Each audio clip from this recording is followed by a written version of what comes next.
I attended a Zoom meeting where a presenter and activist educated the audience on police brutality in the US. The presenter began the Zoom meeting with a land rights acknowledgement, recognizing the land she was on as stolen land and asking us to do the same. We commemorated the original occupants of the land, the indigenous peoples who were here first. Suddenly, I unexpectedly experienced this surge of anger and defensiveness. I felt accused and unsettled. A reactionary and unconscious inner monologue shot forth. Well, that's just what happens throughout history. Land gets stolen. How else do countries get started? As I later reflected on my reaction, I was baffled. My reaction did not correlate with my belief system. I've been in public spaces where I've argued for giving land back to Native Americans, what's referred to as decolonization, while also condemning the U.S. for its heinous treatment of Native Americans and genocide of indigenous peoples. I consider myself a well-educated male when it comes to ongoing mistreatment and subjugation of Native Americans. And since my visit to the Pine Ridge Indian Reservation in South Dakota, I've gained a deep appreciation of Lakota culture and spirituality. Yet, despite thinking I had achieved a state of racial enlightenment about Native Americans, I still harbored racist ideas and assumptions. Whatever I had done and learned wasn't enough. Whatever I thought was sufficient paled in comparison to a culture I've been socialized in, a culture that let 87 years pass before it decided it was unacceptable to name an NFL team after a racial slur for Native Americans. My exposure to this culture left me with assumptions that needed challenging, such as these: that the U.S. is somehow entitled to the lands it possesses, that it's somehow justified in its colonization, and that I am not complicit in colonization.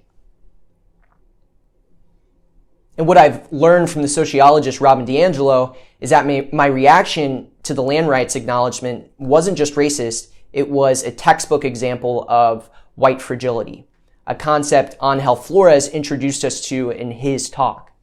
I exemplified white fragility by reacting to the land rights acknowledgement with defensiveness and anger.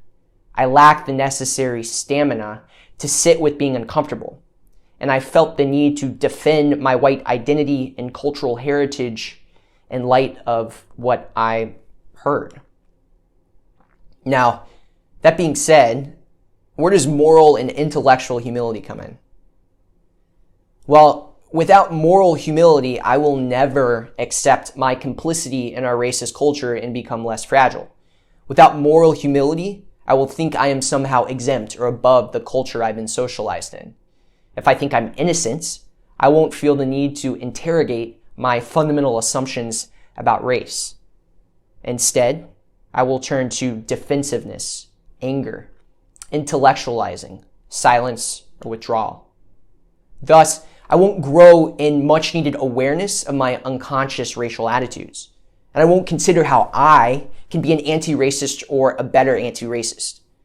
The question that DiAngelo insists I ask myself is not whether I am racist.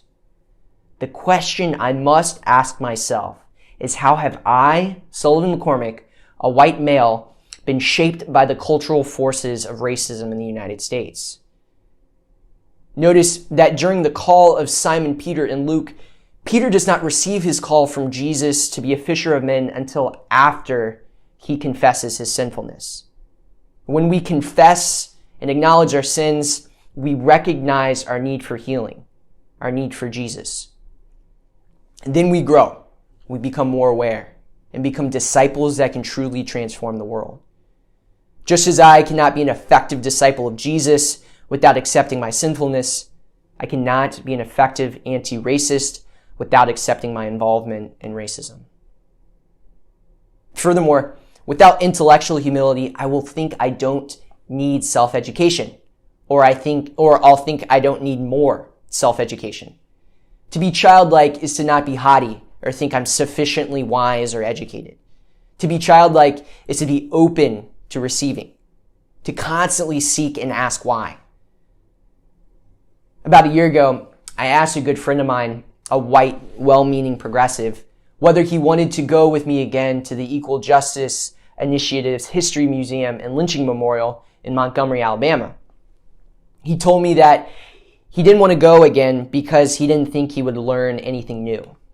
The reality is that becoming truly anti-racist means an invested commitment to an ongoing process of de-socialization. This includes education, conversion, self-interrogation, growing self-awareness of unconscious racist ideas and assumptions, relationship building, and the dismantling of racist policies and structures.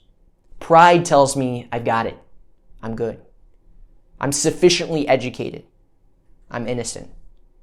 That's why D'Angelo says that white progressives cause the most daily damage to people of color.